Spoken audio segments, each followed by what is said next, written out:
The Mummy, the Will, and the Crypt by John Bellairs, Chapter 12. Chad?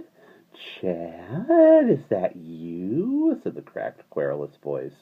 You've come to stare at me again, have you? Well, my fine young nephew, my former nephew, I suppose I should say. I've put up with worse things in my time than your homely face peering down at me. When I learned to control the Guardian, I did some things that you would have run screaming away from when you were alive. Go ahead, shake your head, see if I care. I know I'm supposed to feel guilty because I put you out of the way. Well, I don't. I have some rights in this life. I've worked hard, and I deserve to have some comforts in my old age. If I had let you find my dear brother's will, and you were just the one who might have done it, what would have happened to me? Answer me that. Well, what if that will had said that dear Herbert had cut me off without a cent? At least without the will I get something.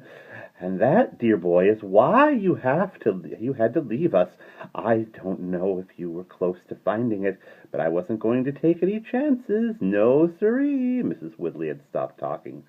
Johnny heard the faint sound of perhaps a bed or a chair creaking, a coughing noise, and then the old woman's voice again. Don't look at me like that, please. I know you feel bad, but there's nothing I can do about it, is there?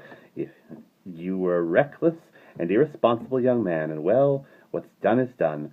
And I'll tell you something else. There's somebody who's going to be joining you soon. It's that little snot, that boy who was up here last month. You remember, the one I sent that little greeting card to try to warn him off? Yes, he's here right now, staying in my hotel.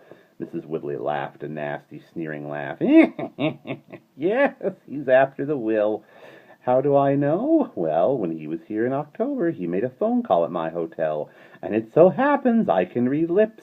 Of course, he had no idea that I understood every word he was saying. Yes, he's figured out a great deal, and I'm sure he'd find the will if I were to let him continue. But just between you and me, I'll tell you something. He's not going to get anywhere near it, because tomorrow morning he's going to meet with a little accident, and then he'll be where you are. Just think, he'll have some company. Won't that be nice? Silence. Johnny crouched under the windowsill. Sweat was pouring down his face, and his body felt goose-pimply all over. So Mrs. Woodley was Mr. Glomas's sister. She knew the will was up there on the estate, and she had killed Chad, or had she? Maybe she was just crazy. She was talking to herself, or... At that moment, Johnny saw something, saw it and felt it too. It was a gray, luminous fog, hovering cloud-shaped like a human body.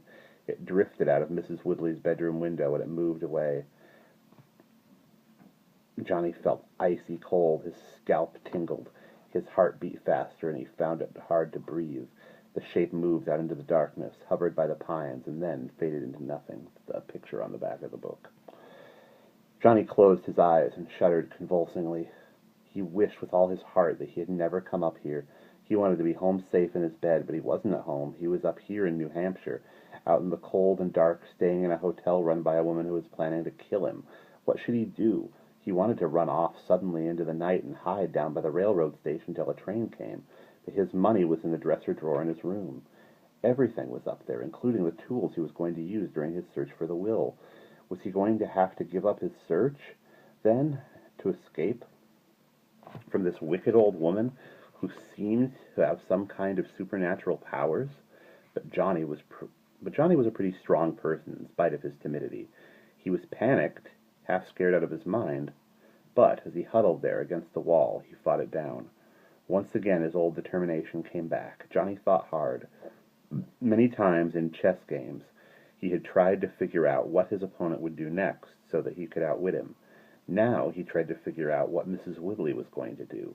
Nothing, probably, for the time being. Tomorrow morning, when he was getting ready to go out to the Glomas estate to poke around, that was when she said she would try to stop him. All right, then. He would mess up her plans. He would escape tonight. He would just have to go back upstairs and get a few things, the crowbar, the screwdriver, his money, and the map of the roads around Lake Chakora. Could he summon up enough courage to go back up there? Johnny bit his lip. He closed his eyes. He took a deep breath and let it out slowly. Yes, he was ready now. He had to go back. Cautiously, Johnny moved down the wall, scuttling sideways like a crab and gripping the precious flashlight tight in his hand. Around the corner he went, and then straightened up to open the door. He set the doorstop aside, soundlessly. He let the door close, and then up the stairs he tiptoed, more creaking. He couldn't stop that.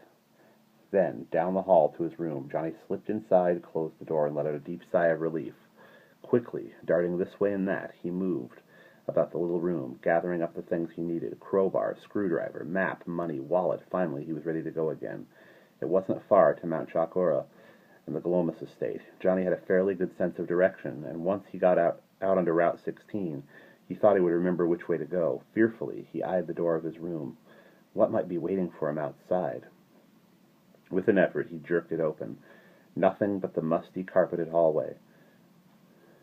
Johnny made the sign of the cross awkwardly because he was still holding the flashlight. Then, out into the hall he went. For hours, the professor's car had been speeding along on New Hampshire State Route 16. The professor was behind the wheel, hunched over, gripping it tightly. In his mouth was an unlit Sabrain cigarette, and on his face was a look of crabby determination. A scrubby old deerstalker's cap was on his head, and the fur-lined flaps were tied down over his ears. Sitting next to the professor was Fergie Ferguson. The professor had persuaded him to come along because he was convinced that Fergie could help him find Johnny.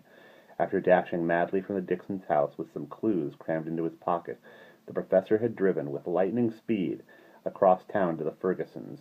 He had barged in the middle of their dinner, and after frightening poor Mrs. Ferguson half to death, had managed to convince the family that he badly needed Fergie's help. The professor was a good guesser. He had found some stationery from the Squam house in Johnny's bureau, and was sure that Johnny was after the Glomus will. Then, guessing wildly this time, the professor had decided that maybe Johnny and Fergie knew something that they weren't telling him. So, after taking Fergie into a back room of the Ferguson house, he gave him the good old-fashioned third degree. At first, Fergie had refused to tell him anything, but then, when he realized that Johnny's life might be in danger, he changed his mind and told him about the strange midnight meeting with Chad Glomus and Chad's terrifying disappearance. That was all the professor needed. He persuaded the puzzled Fergusons that their son ought to go with him. They were reluctant to give their permission at first, but the professor pleaded and wheedled. He also added that there was no danger involved. This was not true, but the professor was not above lying to get something he wanted. Finally, the Fergusons had insisted that the police be contacted. After the professor had said blandly that of course he intended to do so immediately. This was another lie. For reasons of his own, the professor had no intention of bringing the police into this strange and desperate manhunt. On roared the professor's car. He was a terror on wheels, even when he wasn't on a life-or-death mission. He jammed the accelerator down, and the needle flicked past 90. Fergie sat rigidly, gripping the edge of the seat with his hands. Once he had ridden with Father Higgins, the parish priest at St. Michael's. He had been bad, but he hadn't been anything like this. "Professor," Fergie said in a tight, strained voice, how far do we have to go?" "Oh, not so far now. The town we just passed through is Center Ossipee. It's only about 12 miles to Kankamangas Center. We'll get there soon, don't worry." So the tires squelched loudly as the car rounded a difficult S-curve. Fergie was thrown against the door, and then back the other way. "Where do you think he'd go?" the professor barked out suddenly without taking his eyes off the road. Fergie thought hard. "Gee, I don't know. Did you say he bought a ticket at the train station?" "Yes, I checked there because it was the only possible way for Johnny to get up to that idiotic estate. The ticket was to Kankamangas Center." "Could he walk out to the Glomus place from there?" Fergie thought some more. "Maybe, only I don't think he would want to unless he's really flipped his lid. I bet he'll just sack out somewhere for the night and then bomb on out to the old estate in the morning." The professor considered Fergie's suggestion. He grimaced, as he often did when he was thinking, and his cigarette bobbed up and down in his mouth. I think, Byron, that you are most probably right. After all, John doesn't know that anyone is following him, and he can certainly afford to pay for a room. Did I tell you that he swiped about $100 from his grandparents before he lit out?" "Yeah, you did. That's not so great." The professor opened his mouth to sigh, but as he did, the cigarette fell out. "Blast!" he snapped. Then he shook his head and his face tensed up. "I certainly hope he's all right," he said softly. Then he pushed the accelerator pedal down harder. And that's the end of Chapter 12.